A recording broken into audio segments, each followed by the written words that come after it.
Una más, le pido a Leandro Gabriela, porque vale la pena esto que dice Pedro Peretti, que han preparado mis compañeros de producción, Anabela Sánchez y Julián Capazo. No es poco, ni es una segmentación simulada para quedar bien. Tampoco es una medida recaudatoria, sino claramente redistributiva, intrasector. Esta es la primera gran diferencia con el conflicto del 2008, al que muchos quieren encontrarlo parecido. Pero el paro es político, no tiene que ver con lo económico. Podríamos discutirlo en ese sentido, todo puede llevarse a la mesa. Lo que no vale es la mala fe, lo que no vale es la traición, lo que no vale es la puñalada por la espalda que le clavaron al gobierno después de ponerse de acuerdo en que todo iba a estar bien. Esta gente no está bien, esta gente está procediendo de una manera de felonía para arriba con el actual gobierno, porque se sentaron a la mesa y dijeron, bueno, sí, está bien. Y después se fueron y empezaron a fomentar el paro. En realidad, si usted mira bien, una vez más, Clarín, que ahora va a estar junto a La Nación con ellos en Expo Agro, quería llegar a estos días, a este día 12 de marzo, que empieza Expo Agro, con el campo levantado, porque son sus socios, es su negocio, entre los 1000 negocios que ellos tienen. Escúchelo, a Yanis Soto, reconocer que el paro es político. No, esto no es solamente un tema económico, acá hay un problema de confianza, acá hay un problema ideológico y la dirigencia tiene que ver de qué manera podemos estar por sobre estas cuestiones ideológicas y buscar el bien de nuestra producción. Vamos a reunirnos como quedamos en la reunión con Basterra, con la viceministra Todesca, para profundizar un programa agroindustrial que nos haga crecer y que salgamos de este círculo vicioso del conflicto. ¿Dónde está la famosa vergüenza que tiene que provocarle a un grupo de personas a hacer algo que va contra el país, contra la patria? La famosa patria que siempre están mencionando. Es antipatriótico el paro, pero no solamente por lo que hace el campo, sino por el momento en que lo hace. Un gobierno que está luchando con la deuda pavorosa, que ustedes también están como responsables por haber acompañado ese gobierno neoliberal que ha fundido el país y que lo tiene endeudado por 100 años. En este momento, acosar al gobierno que está representando al pueblo en la lucha contra los bonistas y contra el Fondo Monetario Internacional es antipatriótico. Lo es en cada una de las luchas que el gobierno está llevando a cabo para recomponer el tejido social. Es antipatriótico el paro, porque además es político, ni siquiera es por el viejo interés de quedársela toda para ellos. Que puso Macri, hubo distintas voces, nada más que en ese momento que el campo salga en contra del gobierno, no puedo dejar de reconocerle que hay una cuestión política y que era un gobierno que estaba haciendo equilibrio. No hay que negar de que hay cierto condimento político, ideológico, etcétera, etcétera. Hay gente que observa decentemente lo que está sucediendo en el campo y uno tiene la esperanza de que mañana ya esto esté fracturado, porque finalmente, tanto decir que no están de acuerdo y que esto prospere, me parece que es un contrasentido. Lo que está haciendo esta gente es, desde el punto de vista económico, criminal. Es doloroso, es innecesario. Está buscando el gobierno miserables 330 millones de dólares. Y se llevaron 14.000 millones de dólares, gracias a que Macri les quitó las retenciones, 1 billón de pesos. Aflojen un poco la mano, está buscando 26.000 millones de pesos, un poquito más. El gobierno es lo que le prestaron a Vicentín, que es, por supuesto, del palo de ustedes. Es tremendo lo que está sucediendo. Y mientras tanto, hay que hacerse cargo de la deuda, ver qué pasa con el famoso coronavirus. Hay que luchar contra todo, 1000 frentes de batalla, y ustedes dando pelea con un puñal trapero, algo que cae tan pero tan dolorosamente a quienes los miran desde las ciudades, y esta vez no por la antinomia del campo y la ciudad, esta vez la han embarrado en serio. Tienen que salir de eso mañana mismo, tienen que adecentar sus vidas y su relación con el resto de la sociedad. No pueden comportarse antipatrióticamente y después salir en los tractores con la banderita. ¡Viva la patria! ¡Viva la patria para todos! No solamente para un grupo de privilegiados. 14, 15.000 que no son perjudicados y unos pocos que sí lo son en lo que ellos entienden perjuicio. Un 3% de las retenciones que estaban pagando hasta este momento. Hay gente decente, pero tienen que meter más para adelante. No esperar que lo llamen, tienen que salir a gritar su verdad, como Pablo Pailole, de la Federación Agraria. Si este paro tiene éxito, ¿quiénes ganarían y quiénes perderían? Está claro que ganarían esos 2.500 productores que producen casi el 60-70% de la producción de soja y perderían la inmensa mayoría, los 76.000 productores que producimos por debajo de 1.000 toneladas. O sea que este paro, de tener éxito, habría ganadores, que sería un grupo muy chico, y perdedores, una inmensa mayoría. Veamos otra vez una de las placas que presentábamos sobre el criterio de un hombre de fierro de la Federación Agraria como Pedro Peretti. Porque es elocuente. El 70% de los productores sojeros no es afectado, no se les toca nada, y sí se los favorece el 70%. ¿Qué hace ese 70%? Tanta ideología neoliberal, tanto sentido capitalista, tanto han entregado su mente, el sujeto, la conciencia, todo lo que hay dentro de un ser humano y su capacidad de raciocinio está entregado a los diarios, a la culturización que se ha hecho sobre este tema. Mire, 26.000 millones de pesos anda buscando el gobierno para aliviar algunas cosas. Modestísimamente les pide 26.000 millones de pesos. Yo creo que protestan también, entre otros motivos, para que no se den cuenta que están a las risas con lo poco que se les pide. Mire, vamos a comparar. 26.000, más o menos busca el gobierno, entre 26 y 30.000, según la cotización del dólar. 70.000 millones le iba a hacer al país de ganancia o de salvación de pérdidas Mauricio Macri. Correo argentino, la justicia dictó la intervención plena. Por ahora nos estamos salvando, pero si todo le hubiera salido bien a Macri, si la gente le hubiera creído que él no sabía nada, que era poco menos que un santito, bueno, habría perdido el país 70.000 millones de pesos. Yo que conozco al Milico Aguad, él creo que estaba convencido de que estaba haciendo lo correcto, no percibía el impacto del conflicto de intereses. Y yo estoy segura que tampoco lo sabía el presidente. No creer que acá hay una cosa de el presidente sabía, no creer que acá hay una cosa de el presidente sabía. Cuento, yo estoy todas las reuniones de coordinación, digamos, y todos los días estoy con el presidente. Todavía no he hablado con el presidente yo, porque el presidente lo vi el lunes, esto se conoció el martes. Sé que cuesta creer esto, pero yo jamás hablé con el presidente de este tema. Yo le avisé a Marcos Peña de que estaba esto en mi agenda. Me dijo, dale para adelante. Era realmente incomodarlo al presidente. ¿Usted no sabía nada sobre el conflicto de su padre con el correo? Yo nunca dije eso. Yo obviamente sabía, por eso asumo mi parte y por eso pedí disculpas. Yo sabía que existe un conflicto hace 12 años. Lo que yo hice fue no participar en nada. Lo sabía de siempre. En la solución, lo sabía de siempre. Pero siempre la mentira, la falacia, el embuste, el timo, el engaño, el fraude del PRO. Mire usted lo que salieron a decir ahora, es increíble. Garabano, destructor de los valores de la justicia, Pichetto, arruinador de los valores de la política, y Tonelli, un personaje incalificable. Acusaron al kirchnerismo de perseguir a Macri con el tema de la concesión del correo. Mire cómo mienten. Hoy está en juego la libertad de hacer, de emprender, de participar sin consecuencias, sin ataques ni venganza. ¡Qué desvergonzados! Está en juego tener una justicia independiente, ellos, sin interferencias políticas. Está en juego un país donde todos seamos iguales ante la ley y que el Estado no haga uso político de las instituciones para perseguir a la familia de un expresidente. Eso termina diciendo el documento en el que estos personajes acusan al kirchnerismo, al gobierno actual. ¿Sabe quién hizo la denuncia contra Macri, el correo y el robo que eso había significado? Gerardo Morales. ¿Lo puede creer? No, usted dice, es exagerado. Para mostrar que son unos mentirosos, se mandó la parte. Escúchelo a Gerardo Morales en abril del 2003, en pleno acto eleccionario, hablar de la denuncia que ya había hecho contra Macri por el tema del correo. Gerardo Morales, candidato a gobernador de Jujuy por el Frente por el Cambio, denunció irregularidades.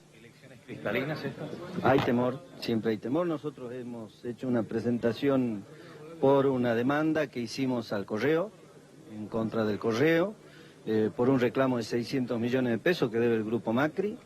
al Estado Nacional, así que tenemos intereses contrarios al correo. Hemos pedido al Tribunal Electoral que tome los recaudos, ¿no? Salvo que este hombre, que es cualquier cosa, ahora sea también kirchnerista, pero si no, es falso de toda falsedad. ¿Creerán que no existen los elementos para probar cuando se miente de esta manera? O cuando Macri dice que él con el correo nada que ver, él no se metía absolutamente nada, toda la vida participó. ¿Pero quién lo denuncia? ¿Cristina Fernández de quién? No, Patricia Bullrich. Fuiste una de las críticas mayores de Mauricio Macri con el tema de la relación entre grandes grupos económicos y poder. Macri miente cuando dice que hace 8 años no trabaja en las empresas de su grupo.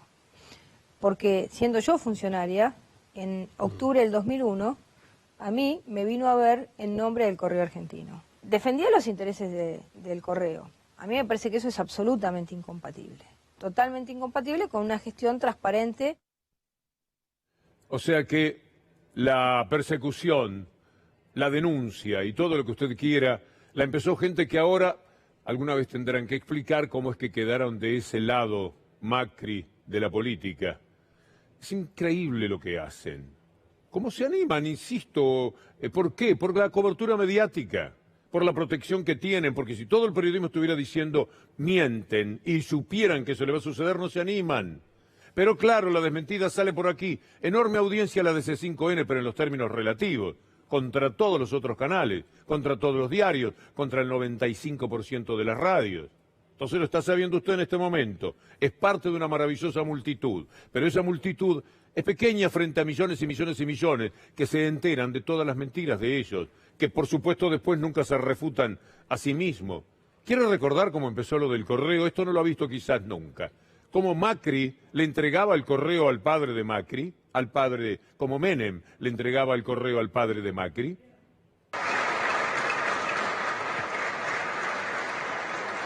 Nuestro compromiso por la responsabilidad que asumimos en este acto.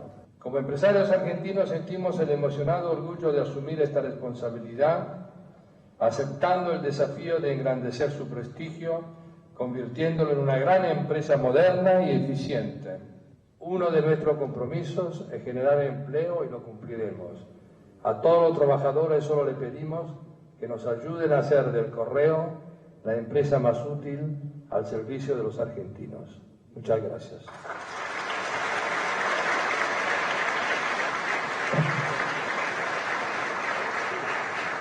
No es un fruto meditado de un ambicioso plan de rediseño de los servicios postales.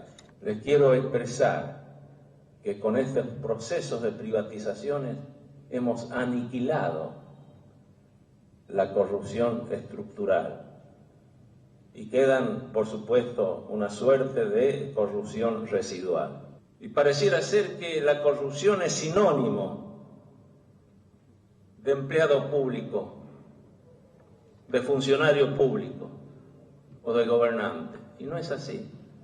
Donde hay un corrupto de una parte, hay un corrupto de la otra parte. No es patrimonio tan solo. ¿Qué tiempos? ¿Sabe qué año era? 97. Desde el 93 se sabía el asunto del contrabando de los Macri. Enviaban autopartes de acá al Uruguay, a Sebel del Uruguay. Ya reembolsaban por las exportaciones, o sea, cobraban un dinero acá, porque exportaban. Una vergüenza. Pero después importaban los autos ya hechos. 13.000. El ministro de Industria y Comercio de entonces era Schiaretti, que había sido empleado de Macri en Brasil. Había trabajado en Fiat Brasil. Sí, el gobernador de la provincia de Córdoba, siempre tan cercano a Macri y tan lejos de los que dicen que es peronista, un tipo raro de peronismo. Él estaba y miraba para otro lado, para que pudieran hacer ese terrible negociado, que solamente la mayoría automática de Menem, ahí está Menem con Macri, pudo conseguir que no fueran presos como tenía que ocurrir, porque ya el asunto estaba en la Corte Suprema de Justicia, y la Corte Automática lo sacó. O sea que ya sabíamos perfectamente, hacía mucho tiempo, pero de manera especial por el tema del contrabando, cómo venía el tema Macri. Y Menem le estaba entregando el correo. Y Macri hablaba de la felicidad de los argentinos, lo que significaba que él se pusiera al frente de todo esto.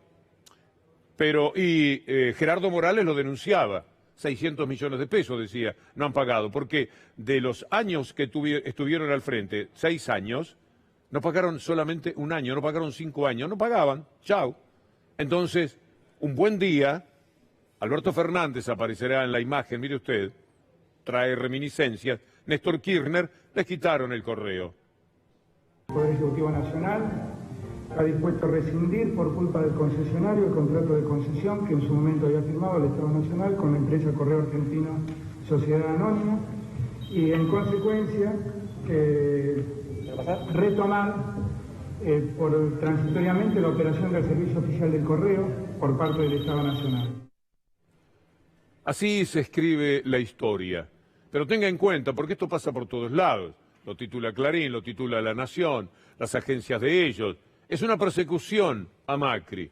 La debe haber empezado Néstor Kirchner, ya que el asunto viene del 2003. No, esto ocurrió, lo que usted acaba de ver, en noviembre del 2015. Era gobierno desde mayo. En abril, antes, Gerardo Morales había sido el denunciante. Gerardo Morales, candidato a gobernador de Jujuy por el Frente por el Cambio, denunció irregularidades. ¿Cristalinas esto?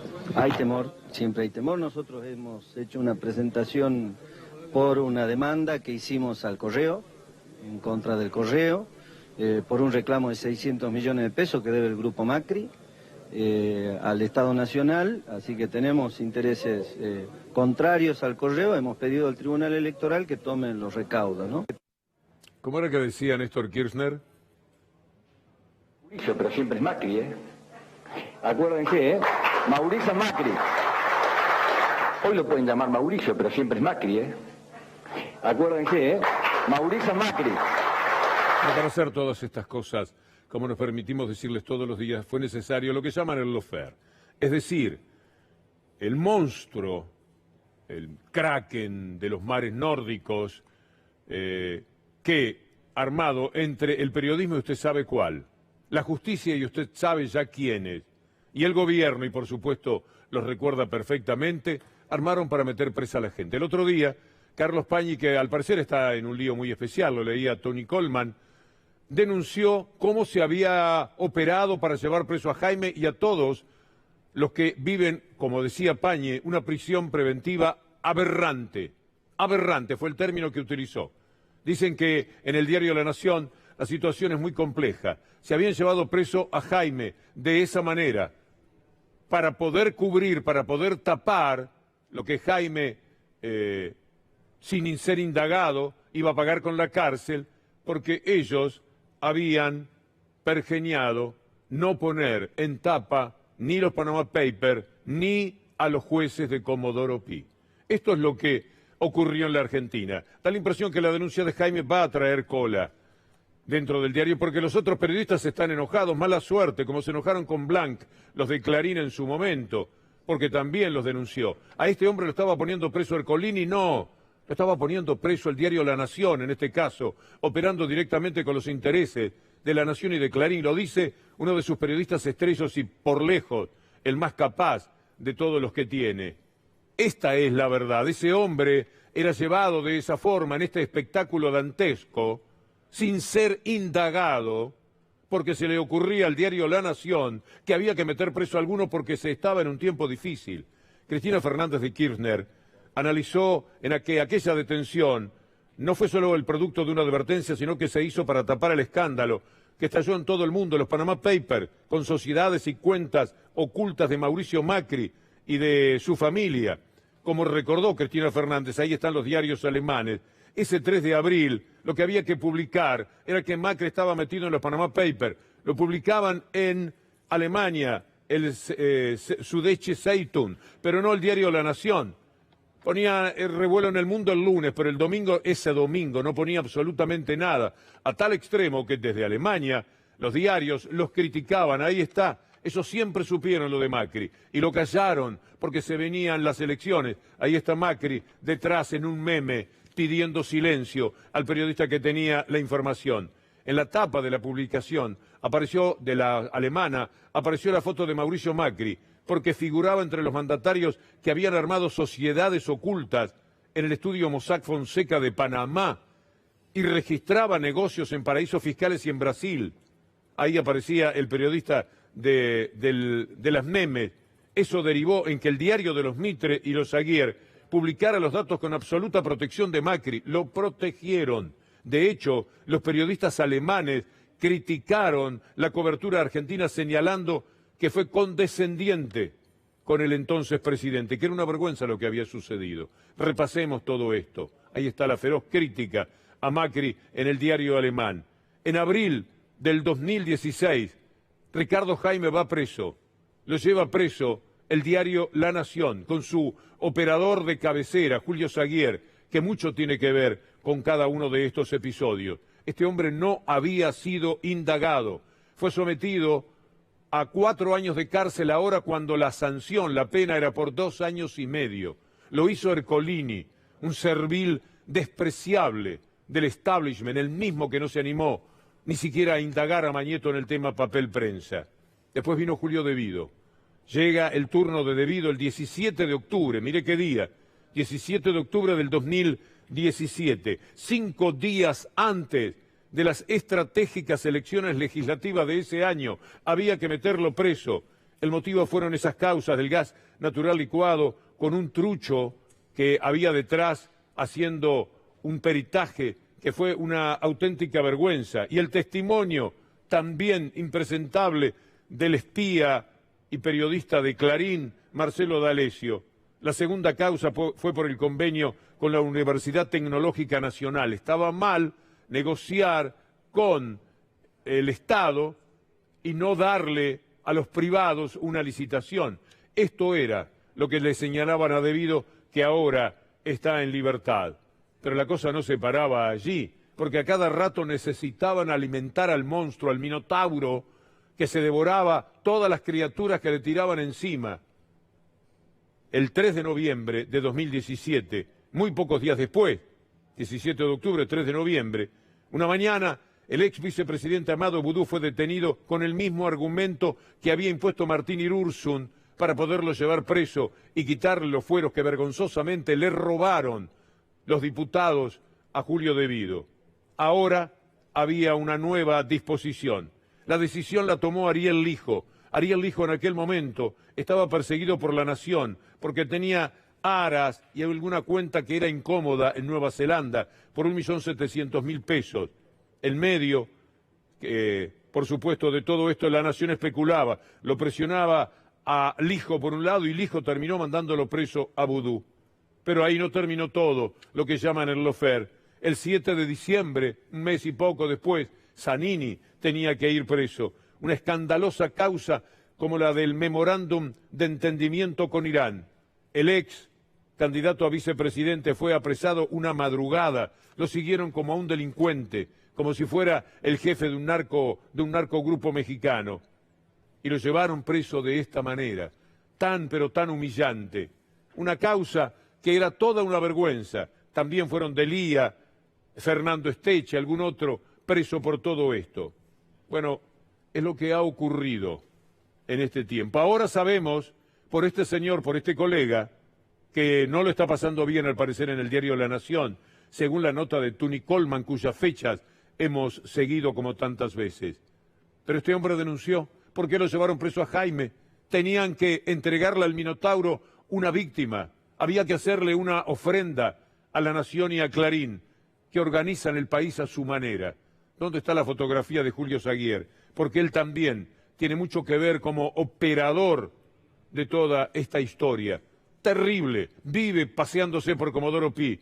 No le importa que lo vean, porque eso es sentido de la impunidad. Así están las cosas en lo que llamamos el lawfare. Alguna cosa buena pasa. Mire lo que ocurrió con un juez Pajés y con una cámara que le dijo a Mañeto que no tenía razón en el intento de sacarle dinero a los Papaleo. Allí está un fallo importante y valioso. La justicia rechazó su demanda contra los Papaleo. ¿Usted recuerda por qué fue? Mañeto le pide millones de pesos a la señora Papaleo porque habló mal de él. El hombre que ha vulnerado toda la ética posible contra la persona que tenga enfrente, está preocupado porque la señora Papaleo habló mal de él. Se me acercó un señor que se presentó, que era el señor Mañeto, y me dijo que tenía que firmar o íbamos a perder la vida mi hija y yo, que no me quedaba otra alternativa. Y yo no dudé que era cierto en ningún momento, porque ese hombre tuvo la mirada que marcó definitivamente el dolor en mi vida y la pérdida y la amputación de 6 años de mi vida. Ese hombre tenía toda la violencia del poder. Ahora una parte todavía sana de la justicia existe, como les decíamos el viernes. Ha dicho que Lidia Papaleo, que fue torturada en un camastro, a la que le decían confesá impura, a la que le interrogaban con los datos que les pasaban Mañeto, Mitre y los que se reunían con el general Gallino, que era el jefe de los torturadores. Esa mujer no tenía derecho, robada que fue su empresa, luchando como tuvo que luchar por todo, no tenía derecho a decir, bueno, que este tipo es más o menos un juego de a la mancha con el diablo. No lo podía decir. Y por eso había que sacarle dinero. Hoy estuve hablando un poquito con ella. Me han ido amputando para que no pueda integrarme a mi propia vida con amor. No solo me dañaron físicamente, me amputaron años de mi vida, me limitaron como persona en mi cuerpo, que sigo pagando las consecuencias de todo lo que me hicieron, sino que me sacaron a mis nietos, a mis 3 nietos. Son muchas infamias, todas juntas. Nos gusta, nos hace bien, ojalá que a ustedes también, dar cuenta de realidades que están ocultadas por el 95% del periodismo, por ser casi austeros en el cálculo. La seguimos mañana.